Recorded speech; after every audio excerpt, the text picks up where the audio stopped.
Yeah, this is why he spent so much time talking about the necessity of a transition period, right? Like, and so there's a couple of things, right? Like, first moment of revolution, he's like, read your Marx. He says, smash the fucking state. He says it over and over and over again. They're going to need to smash the state, break apart, explode. Smash. But what does that exactly mean?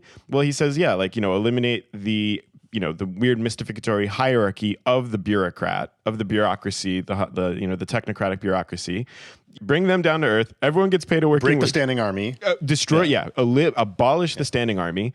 And like what you'll have instead is, immediately and instantly recallable representatives, like at every moment, what does he say at some point about parliamentarism? And he's quoting Marx. He's like, the thing about, parliamentary democracy in bourgeois societies is like, I don't know, every 4 or 6 years, the working people are allowed to pick which guy is going to be in charge of suppressing them. I love getting to choose my boss. Yeah, I love that, right? And then there will be this long period of time, who knows how long, he says, I don't know how long, of the withering away of the state, which is coextensive with this development of a new habit, like the acquisition of a new sort of habitus of self-governance on the part of working people, which, this is the withering away of the state. Like this is not a thing that'll happen instantaneously. Like you said, no light switch, right? But those first couple of things do have to happen all at once. And it's abolish the standing army and replace these lifelong bureaucrats with like direct representatives who are immediately recallable at any time. These are the lessons of the Paris Commune, according to Marx. Mm-hmm. Yeah, he said that he says that Kautsky has not pondered at all on Marx's words. The Commune was not a parliamentary but a working corporation, passing and executing laws at the same time.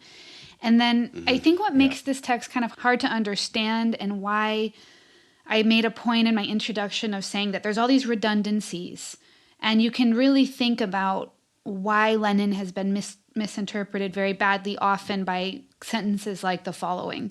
So Kautsky has completely failed to understand the difference between bourgeois parliamentarism, which combines democracy and then in parenthesis, not for the people, with bureaucratism, in parenthesis, against the people, and proletarian democratism, which will take immediate steps to cut out bureaucratism at the roots and be able to carry out these measures to a conclusion. So, and at other points, he says he's against democracy. And so, there's this way in which all of this, that the language of this is, I think, really doing a disservice to the point he's trying to make, because Lenin is not actually against democracy. Right. For him, democracy is this thing, is bourgeois parliamentarism. And then sometimes he uses that as a shorthand to refer to that. And then other times he talks about proletarian democratism or proletarian governance.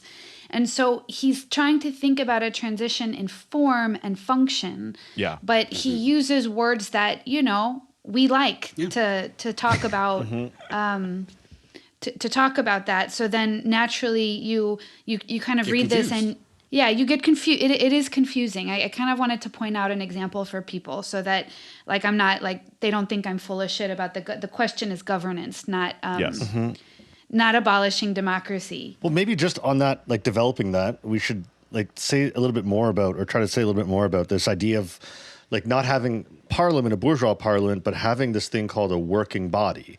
And what this working body is, he says he describes it basically as it's a combination of executive and legislative power. No separation. Right? So no separation. Yeah. And it sounded like at moments it meant that the representatives have to actually go and do the things, thing that they decide. Do the things that they're supposed to be trying to legislate about. But I was not 100% clear about what that looks like. I mean, if they're trying to legislate an infrastructure package, they have to go build the bridges or something. I'm not sure.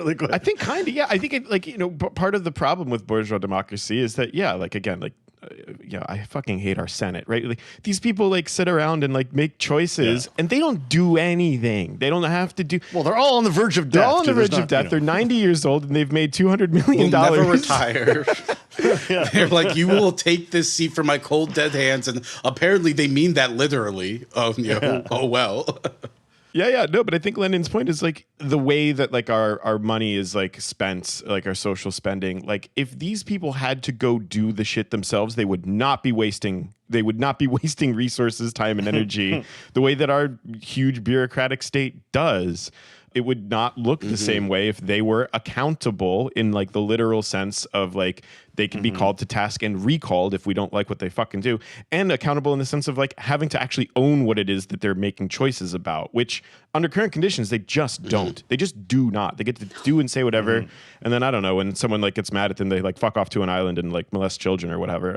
It's not it's not exactly democracy in a meaningful sense, I would say. Yeah, or they like finish their tenure in office and then they go play golf. Yeah, or then they go ride play on golf. planes with Jeffrey Epstein. You know, Yeah. like Obama just he goes around. He's like in the south of France, and then people are like, "Oh, Obama's here on vacation." It's like, "Oh, word, nice that he gets a vacation." And then he just makes some calls to fuck around with our next round of elections, and that's his life. You know, we should do something else. Okay, so I think that this is all right, and so I'm wondering. So this is like something that was puzzling me about the the Lenin text, and hopefully we'll start to talk a little bit about the gaps. I really like what you said in the beginning, Lillian, about political mediation. Totally. But before we get there, well, something that's puzzling me is I wonder if we can make a distinction between what bureaucracy is and what institutions are. You know, it might seem as if if Lenin is inveighing against bureaucracies, he's inveighing against institutions as such. But it strikes me that maybe a defining feature of bureaucracy is that where we have Obama fucking off to South France and still kind of dictating what, or trying to influence at least what's happening with elections, or you have a Senate filled with no shade against the elderly, but some of these people still don't even know how the internet works. No, and some shade against the elderly. You should not be allowed to be 90 years old in the Senate. I'm an ageist. I don't care. This is insane. No, gerontocracy is going great, man. that was Gil talking. Will's back. Dude, some of these people were born in the 1930s. Why are they in charge of the war machine? I don't understand. I don't know. Whatever. No, you're absolutely right. But I think the issue is a type of division of labor where they can simply legislate laws, but don't have to worry about how they are executed, how they practically affect the daily lives of people. And so I'm wondering if what's going on with bureaucracy is bureaucracy seems great because no one has to be in charge of everything. You can always just pass the buck to other people.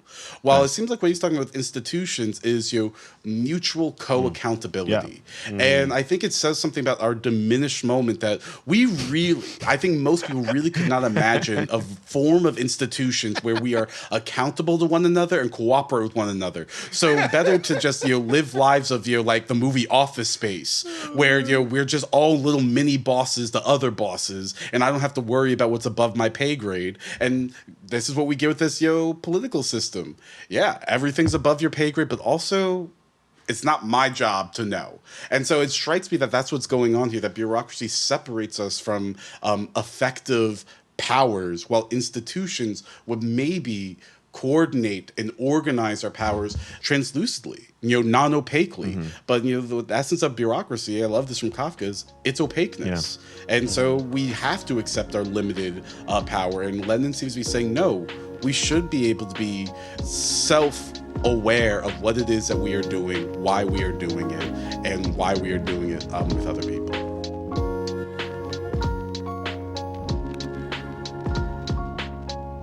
Hey there.